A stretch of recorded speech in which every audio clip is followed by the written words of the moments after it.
ഹജ്ജ് നിർവഹണത്തിന്റെ ഭാഗമായ ജംറത്തുൽ അഖബയിലെ ഏറ് നിർവഹണം മറ്റൊരാൾക്ക് വേണ്ടി ചെയ്തു കൊടുക്കാവുന്നതാണ്.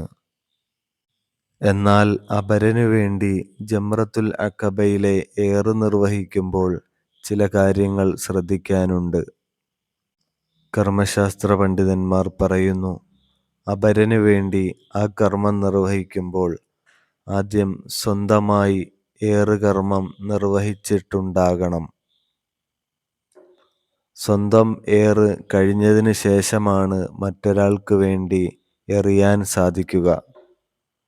മാത്രമല്ല, അപരനു വേണ്ടിയുള്ള ഏറ് നിർവഹിക്കുമ്പോൾ ശ്രദ്ധിക്കേണ്ടതാണ്, ആർക്കു വേണ്ടിയാണോ ഏറ് നിർവഹിക്കാൻ ഉദ്ദേശിക്കുന്നത് ആ അപരൻ, അയാളുടെ ആരോഗ്യാവസ്ഥ മോശമായിരിക്കാം.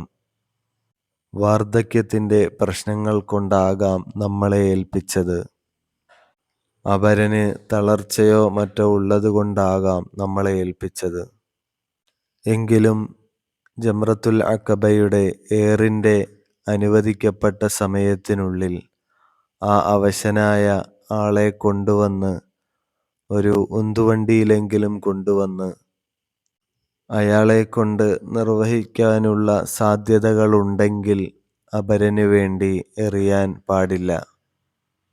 എന്നാൽ മറ്റേയാൾ തീരെ അവശനാണ്, ഹോസ്പിറ്റലിൽ അഡ്മിറ്റാണ് എങ്കിൽ അപരനു വേണ്ടി ഏറുകർമ്മം നിർവഹിച്ചു കൊടുക്കാവുന്നതാണ്.